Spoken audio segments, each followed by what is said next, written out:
এবারকার রোজাটা আলহামদুলিল্লাহ ভালোই কাটলো। একেবারেই গরম আসছিল না, তাই ঠান্ডা ঠান্ডা জিনিস এত বেশি বানাইনি। তো 2-1 দিন হলে আবার একটু না গরম পড়ছে, তাই না ফালুদা বানালাম। তো এটা কিন্তু আমার ভিডিওটা 2 দিন আগের, সেটা আজকে শেয়ার করছি। তা আমি কিন্তু কোনো রেসিপি শেয়ার করছি না, আমি একেবারেই সহজভাবে বানাই, সেটা আমি আপনাদের সাথে শেয়ার করছি। তা আপনারা পুরো ভিডিওর সাথেই থাকেন, তাহলে বুঝবেন আমি কেঙ্কা করে বানাচ্ছি। তো যারা ফেসবুক থেকে দেখিচ্ছেন তারা না লাইক কমেন্ট শেয়ার করেন, আর যারা ইউটিউব থেকে দেখিচ্ছেন তারা না সাবস্ক্রাইব করেন। হ্যাঁ, আমি 1 লিটার দুধ কিন্তু জাল করে নিয়েছিলাম, নিয়ে তারপরে এর মধ্যে সাগু ভিজে দিছি, মানে ধুয়ে দিছি। তো সাগু কিন্তু 10 মিনিট ভিজে ধুছিলাম আমি। 1/4 কাপ সাগু নিছি, তারপরে মিচে না নুডলস দিছি এর মধ্যে। তো অনেকে আর কি করে যে সাগু আলাদা করে রেঁধে নেয়, তারপরে আবার নুডলস আলাদা করে রেঁধে নেয়, তারপরে মিশন কুশন করে। তা আমি সব একসাথেই করি, এটাই আমার কাছে সহজ মনে হয়, আর খাইতেও ভালো লাগে, খারাপ লাগে না।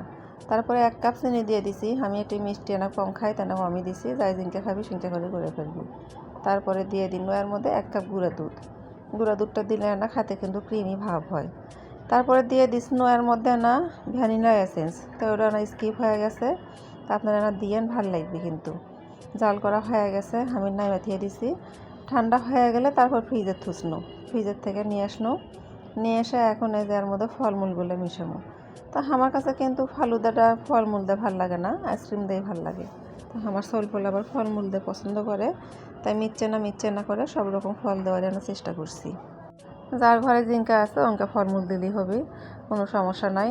মানে আমি যা যা দিছি বা মেলা মানুষ অন্যরকম যা যা ফল দেয় সেগুলো দেওয়াই লাগবে এমন কোনো কথা নেই।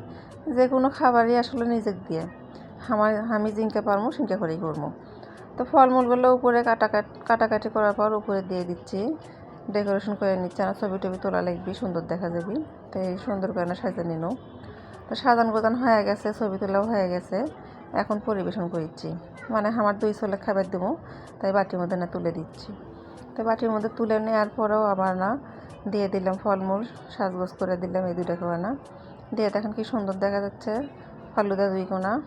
আবার কিন্তু খাইতেও মাশাআল্লাহ মেলা স্বাদই হয়েছিল। তো আপনারা একটা করে সহজভাবে একদিন করে খাওয়া দেখেন, ভালোই লাগবে। তো আজকে এটাই খেয়ে দিচ্ছি। সকলেই অনেক ভালো থাকেন, সুস্থ থাকেন। আল্লাহ হাফেজ, আসসালামু আলাইকুম।